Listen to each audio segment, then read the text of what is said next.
సర్వశక్తుడైన యేసుక్రీస్తు ప్రశస్త నామములో మీకందరికీ శుభాభివందనాలు తెలియపరుస్తున్నాను. ప్రతిదినము కూడా మీకు అనేకమైన వార్ అప్డేట్స్ ఇవ్వడానికి దేవుడు కృప చెప్తున్నాడు. ఈ వార్ని బైబిల్ కోణంలోంచి, బైబిల్లోని ప్రవచనాల కోణంలోంచి మీతో మాట్లాడడానికి ప్రభువు నాకు చూపుతున్న కృపను బట్టి ఆయన నామానికి మహిమ. సపోర్ట్ చేస్తున్న మీకు కూడా ప్రత్యేకమైన శుభాభివందనాలు తెలియపరుస్తున్నాను. రీసెంట్ అప్డేట్ ఏంటంటే అమెరికా ప్రెసిడెంట్ డొనాల్డ్ ట్రంప్ యుద్ధాన్ని విరమించాడని అనౌన్స్ చేశాడు. మరి మొన్నే కదండి 48 గంటల్లో స్ట్రైట్ ఆఫ్ హార్ముజ్ని నిలిపివేయకపోతే మీ యొక్క పవర్ ప్లాంట్స్ అన్నింటినీ కూడా డిస్ట్రాయ్ చేస్తాను అన్నాడు. మరి 24 గంటల్లో యూటర్న్ తీసుకున్నాడా అని చాలామంది ప్రశ్నలు వేస్తున్నారు. అమెరికన్ ప్రెసిడెంట్ ఇరాన్కి భయపడ్డా అనేటువంటి ఆలోచనలు అనేక మంది కలుగుతున్నాయి. జియో పాలిటిక్స్లో దీన్ని ఎలా చూడాలి అంటే అమెరికా వెనకకు తగ్గింది అంటే ముమ్మరంగా యుద్ధం చేయడం కొరకే.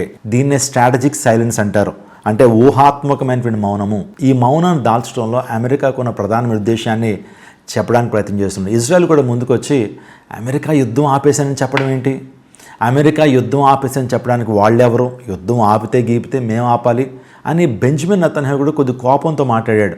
అమెరికా వెనకకు తగ్గింది అంటే దీని వెనకాల ఒక ఊహాత్మకమైనటువంటి ఒక సైలెన్స్ ఉంది. ఈ సైలెన్స్ వెనకాల వారు చేయబోయేటువంటి దాడి చాలా ప్రత్యేకంగా ఉండబోతుంది. ఇప్పుడు ఇరాన్లో ఉన్నటువంటి సుప్రీం లీడర్స్ కావచ్చు, ప్రజలందరూ కూడా రిలాక్స్ అవుతారు. ఎందుకంటే యుద్ధానికి వెనకకి తగ్గారు అనేటువంటి రిలాక్సేషన్లో ఈ యొక్క అమెరికా మరొక యుద్ధ స్ట్రాటజీని వారు ఉపయోగించబోతున్నారు. మీకు తెలుసా, యుద్ధంలో చాలా స్ట్రాటజీస్ ఉంటాయండి, చాలా రకమైన వార్ఫేర్లు ఉంటాయి. ఇట్స్ ఏ సైకలాజికల్ వార్ఫేర్, అంటే వారి యొక్క సైకాలజీ మీద దెబ్బ కొట్టడం, సైకాలజీ మీద యుద్ధం చేయటం. అంత మాత్రమే కాకుండా యుద్ధంలో ఇన్ఫర్మేషన్ వార్ఫేర్ అని, సైకలాజికల్ వార్ఫేర్ అని, సైబర్ వార్ఫేర్ అని, సెమెట్రిక్ వార్ఫేర్ అని, అసెమెట్రిక్ వార్ఫేర్ అని, బయో వార్ఫేర్ అని, ఆ తర్వాత మ్యారడిన్ వార్ఫేర్ అని, మిలిటరీ టు మిలిటరీ వార్ఫేర్ అని రకరకాల వార్ఫేర్స్ ఉంటాయి. మీకు తెలుసు, చైనా వాస్తవానికి 2020లో చేసినటువంటి బయో వార్ఫేర్ చేసింది.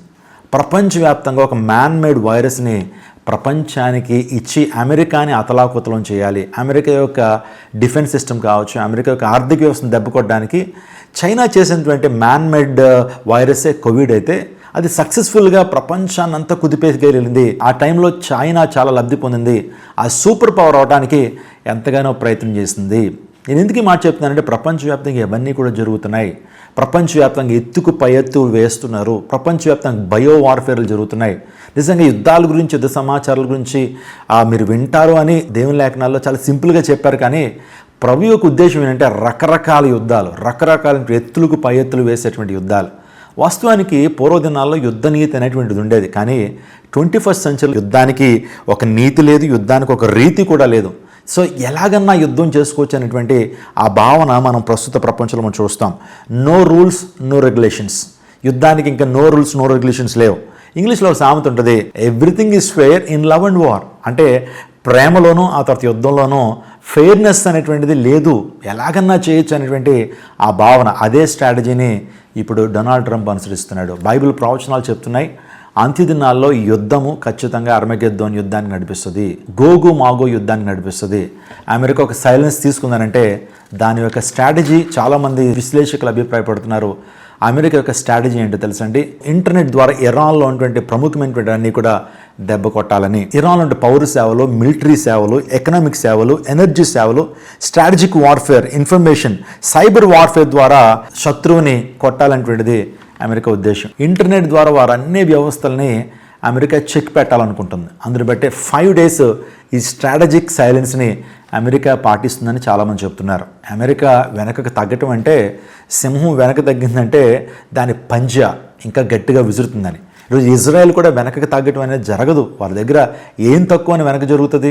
కానీ ప్రపంచవ్యాప్తంగా ఒక దుమారం, ప్రపంచవ్యాప్తంగా ఒక అలజడి, ప్రపంచవ్యాప్తంగా ఒక స్మార్ట్నెస్ని వారు ఉపయోగిస్తున్నారు. ఈ యొక్క స్ట్రాటజిక్ సైలెన్స్ని ఉపయోగించడంలో వారి ఉద్దేశం ఏంటంటే ఈ 5 రోజుల్లో యూరప్ని యుద్ధంలోకి తీసుకురావాలని, నాటో దేశాలని యుద్ధంలోకి తీసుకురావాలని, ఆ తర్వాత యూరోపియన్ నేషన్స్ని యుద్ధంలోకి తీసుకురావాలని ప్రయత్నం చేస్తున్నాయి. మీకు అందరికీ తెలుసు, ఇరాన్ డియో గర్షియా మీద 4000 కిలోమీటర్ల నుంచి మిజైల్ని ఎక్కడ వేశారనుకుంటున్నారు? అమెరికాకి, బ్రిటన్కి, వారిద్దరూ కూడా సంయుక్తంగా నిర్వహిస్తున్నటువంటి ఆ యొక్క ప్రత్యేకమైనటువంటి ఐలాండ్లో వారు వేశారు.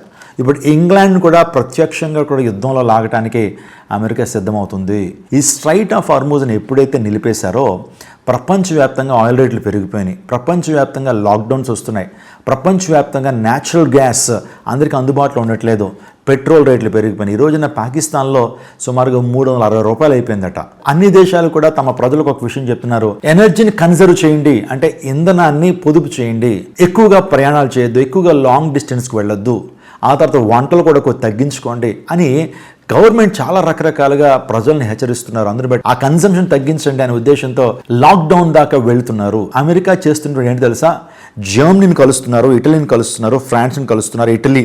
సో ఈ దేశాలకి దౌత్యవేత్తలను పంపించి, మార్క్ రూబియో అనేటువంటి సెక్రటరీ ఆఫ్ స్టేట్ అమెరికా దౌత్యవేత్తలను పంపించి వారితో మంత్రాలు చేస్తున్నారు. ఒక ఉద్దేశం ఏంటంటే వీరందరినీ కలుపుకుంటూ, వాస్తవానికి బ్రిటన్ కావచ్చు, ఫ్రాన్స్ కావచ్చు, ఇటలీ కావచ్చు, నేను చెప్పినటువంటి జర్మనీని కూడా యుద్ధంలోకి తీసుకురావడానికి అమెరికా ప్రయత్నం చేస్తున్నారు.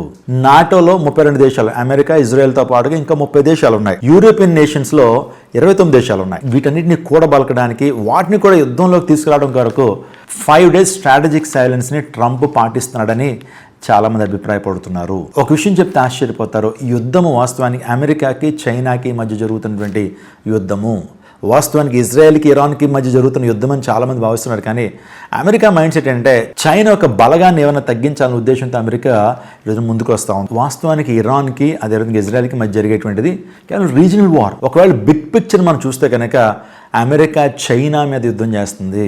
వాస్తవానికి కోవిడ్ వచ్చిన టైంలో ఏం జరిగింది తెలుసా, బయలాజికల్ వార్ఫేర్ జరిగింది. అంటే యుద్ధం అనేటువంటిది కేవలం బాంబ్స్, మిజైల్స్ ద్వారా మాత్రమే కాదు, త్రూ వైరస్ ద్వారా కూడా జరిగించవచ్చు అనేటువంటిది మనం చూసాం. దాన్నే బయలాజికల్ వార్ఫేర్ అన్నారు. చైనా చేసింది అదే, ఒక మ్యాన్ మేడ్ వైరస్ని ఆ దేశం నుంచి ప్రపంచ దేశాలకు వదిలేసింది. ఎందుకంటే అమెరికాని, భారతదేశాన్ని, ఇంకా గొప్ప గొప్ప దేశాలన్నీ కూడా కుంటుపడేలా చేయాలని, వాటి ఆర్థిక వ్యవస్థలు కుంటుపడిపోవాలి, అవన్నీ కూడా సైలెంట్ అయిపోవాలనే ఉద్దేశంతో మ్యాన్ మేడ్ వైరస్ని చైనా ప్రపంచ దేశాలకు వదిలితే అమెరికాలో పరిస్థితి ఎంత భయంకరంగా మారిపోయిందో మనకు తెలుసు. లాక్డౌన్ ఎప్పుడైతే విధించబడిందో ఫైనాన్షియల్గా చాలా నష్టపోయారు, ఆర్థికంగా బాగా చితికిపోయారు. భారతదేశం కూడా లాక్డౌన్ రావడం ద్వారా, స్తంభించిపోవడం ద్వారా చాలా నష్టం కలిగింది. చైనాకి అది కావాలి. ఇప్పుడు దాన్ని దృష్టిలో పెట్టుకుని చైనాను దెబ్బతీయడం కొరకు ఈ స్ట్రైట్ ఆఫ్ హార్మూజ్ క్లోజ్ చేయబడటం కావచ్చు. ఆ తర్వాత చైనా ఎవరి మీద ఆధారపడుతుందంటే 2 దేశాల మీద ఆధారపడుతుంది. ఒకటి ఇరాన్ మీద, రెండోదిగా వెనుజులా మీద. న్యాచురల్ ఆయిల్ గ్యాస్ ఉన్నటువంటిది 2 దేశాల్లోనే. కాబట్టి చైనా ఈ రెండింటి మీద ఆధారపడితే ఆల్రెడీ అమెరికా వెనుజులాను హస్తగతం చేసుకుని ఆ ఆయిల్ని వారు ఇవ్వకుండా చేశారు. ఇప్పుడు ఇరాన్ను కూడా హస్తగతం చేసుకుని చైనాకు వెళ్లాల్సినటువంటి ఆయిల్ని కనుక ఆపగలిగితే చైనా ఇంకెప్పుడు కూడా సూపర్ పవర్ అవ్వలేదు, మాతో పోటీ పడలేదనే ఉద్దేశంతో అమెరికా చేస్తున్న స్ట్రాటజిక్ వార్ఫేర్ ఇది. ఇంకా చెప్పాలంటే ఎత్తుకు పై ఎత్తులు, జ్ఞానం అధికమైపోద్ది అన్నాడు. ఎంత జ్ఞానంతో వారు మసులుతున్నప్పుడు ఆలోచన చేయండి. ఇవన్నీ కూడా యేసుక్రీస్తు ప్రభు రాకడికి సూచనలుగా ఉన్నాయి. సో ఇవన్నీ కూడా గోగు మాగో యుద్ధానికి సాదృశ్యంగా ఉన్నాయి. ఇవన్నీ కూడా అర్మగెద్దోన్ యుద్ధానికి సిద్ధమవుతున్నాయి. ఇప్పుడు మీరు ఆలోచించండి, ప్రపంచం 2 భాగాలు అవ్వబోతుంది, ప్రపంచం 2 పార్టీలు అవ్వబోతుంది. ఒక పార్టీ అంతా కూడా అమెరికా ఇజ్రాయెల్ పక్షాన వస్తాయి, మరొక పార్టీ ఇరాన్కి, ఆ తర్వాత ఇస్లామిక్ నేషన్స్ అన్నీ కూడా ఒక చోటుకి వెళ్తాయి. ఈ 2 పోరాటం చేసుకుంటాయి. ఇవన్నీ కూడా అర్మగెద్దోనికి యుద్ధానికి సాదృశ్యం ఉందనే విషయాన్ని జ్ఞాపకం చేస్తున్నాను. కాబట్టి అమెరికా వెనకకు తగ్గిందంటే భయపడి తగ్గటం కాదు, లేకపోతే వెనుకకు పారిపోవడం కాదు, కానీ అదొక స్ట్రాటజిక్ సైలెన్స్ని ఫాలో అవుతుంది, ఊహాత్మకమైనటువంటి నిశ్శబ్దాన్ని ఫాలో అవటంలో ఈ 5 రోజుల్లో లేకపోతే ఈ 10 రోజుల్లో ఇంకా స్ట్రాటజీస్ మారుస్తారు. ఇంకా యుద్ధం రోజు రోజుకి పెరిగిపోతుంది కానీ తరగదండి. రోజు రోజుకి పెరుగుతున్న పరిస్థితి మనం చూస్తున్నాం. కాబట్టి ప్రార్థన చేద్దాం. ఎస్పెషల్లీ ఇరాన్లో ఉండే అమాయక ప్రజల కోసం ప్రార్థన చేద్దాం, ఇజ్రాయెల్లో ఉన్నటువంటి ప్రజల కోసం ప్రార్థన చేద్దాం, యెరూషలేం క్షేమం కోసం ప్రార్థన చేద్దాం, మన భారతదేశం కోసం ప్రార్థన చేద్దాం. భారతదేశం లాక్డౌన్ వస్తుంది అనేటువంటి పుకార్లు వినపడుతున్నాయి. జరిగిన నష్టం చాలు. 2019, 20, 21 ఆ ప్రాంతాల్లో భయంకరమైన లాక్డౌన్, అన్ని సప్లై చైన్స్ అన్నీ ఆగిపోయినాయి, భయంకరమైన నష్టాన్ని మనం చవిచూస్తాం. కానీ అటువంటి నష్టం రాకూడదని మనందరం ప్రార్థన చేద్దాం. కాబట్టి మరిన్ని వీడియోలకై, మరిన్ని వివరాలకై ఈ ఛానల్ మీరు ఇప్పుడే సబ్స్క్రైబ్ చేయండి. దేవుని వాక్యంతో పాటు ప్రవచనాత్మకమైనటువంటి విషయాలు మీకు బోధిస్తున్నాం. కాబట్టి దయచేసి సబ్స్క్రైబ్ చేసుకొని మీరు షేర్ చేయండి. విలువైనటువంటి సమాచారం నేను పేపర్లో చూసో లేకపోతే ఏదో న్యూస్ ఛానల్లో చూసి విషయాలు చెప్పట్లేదు, కానీ పరిశుద్ధాత్మ నడిపింపును బట్టి బైబిల్లో కొన్ని విషయాల్ని అర్థం చేసుకుంటూ, జియో పాలిటిక్స్ని అర్థం చేసుకుంటూ ఈ శ్రేష్టమైన ఇన్ఫర్మేషన్ ఇస్తున్నాను.